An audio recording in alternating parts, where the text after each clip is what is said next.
I've been really inspired, really inspired. I think we talk about what we're doing. I can say from what we've done in Beat Street in Eastbourne and all the children we engaged, 98% of all the schools really got them going. And then it's the then what? And I've kind of been struggling, and I think we sometimes struggle to know how do we take it forward. And there we see that energy, that drive, but also the actual concrete kind of things that they've delivered and have managed to call the kind of Parliament to account.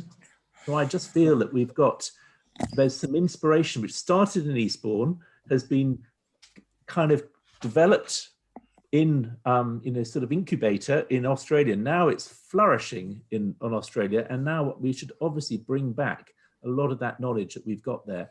And obviously the work that's going on in Eastbourne already, and all those fantastic solutions and ideas, there's bursting with energy already here, and we just need to harness it and bring it together. And I think what we're seeing in Australia has really helped me kind of feel that there is a way of a citizens' assembly, the lab, all the green lab, and all of those things. These are tangible things that can actually happen.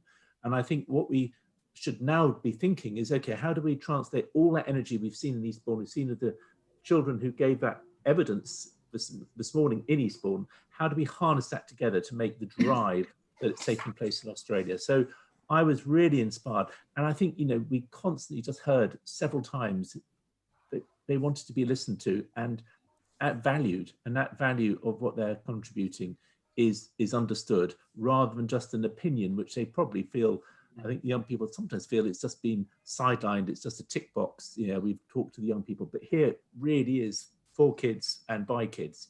So I was inspired, and I want to see this happen in this country. And if I can help at all with the Beat the Street program or anything else, I'm up for it.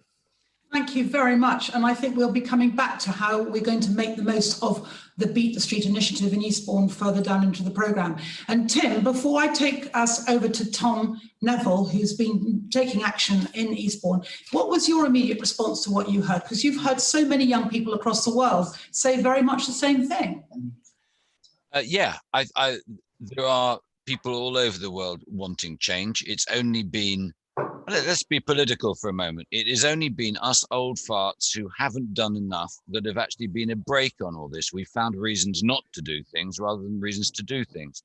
And I think what has happened, and one of the reasons I'm very proud of you, Antonia, and Rafe, for putting this thing together, is I think we've got to break the old traditions that if you are of one political opinion or another, you have a certain view. I think this is just about humanity living within the boundaries that our planet has got in front of us. And I think we need to depoliticize this. I'm really excited about Eastbourne, as you know. I've really enjoyed the people I've met there, but more importantly, one of the things that the people of Eastbourne need to know is how rare it is that a whole bunch of people are in the same geography all at the same time, with the energy to actually do something. And if you waste it or squander it and don't do something marvelous, it will be a great shame. And I'm sure William would agree with me on that. I think the other thing that we need to do, bearing in mind the amount of energy there is in young people, is to make sure that we as adults don't make ourselves like children and patronize young people in terms of what is possible. I think we need to set an ambition for what we can achieve that is unbelievably hairy and big. I think we need to do something that actually people 50 years from now will say, crikey, they did what? What an extraordinary thing to do. And I think one of the reasons I'm so excited about this festival, and also hopefully next year's festival, when we'll actually be able to meet with each other, is the idea of scheming together to create something marvelous that will inspire a sense that this isn't tokenistic. It marks the beginning of a new era of people kind or humankind, or however we say it. And we have the talent. We definitely have the talent. All we need to do is to lose the fear of being thought ridiculous and the fear of failure, and actually get really hairy and big. So big, hairy ideas, I think, are the order of the day.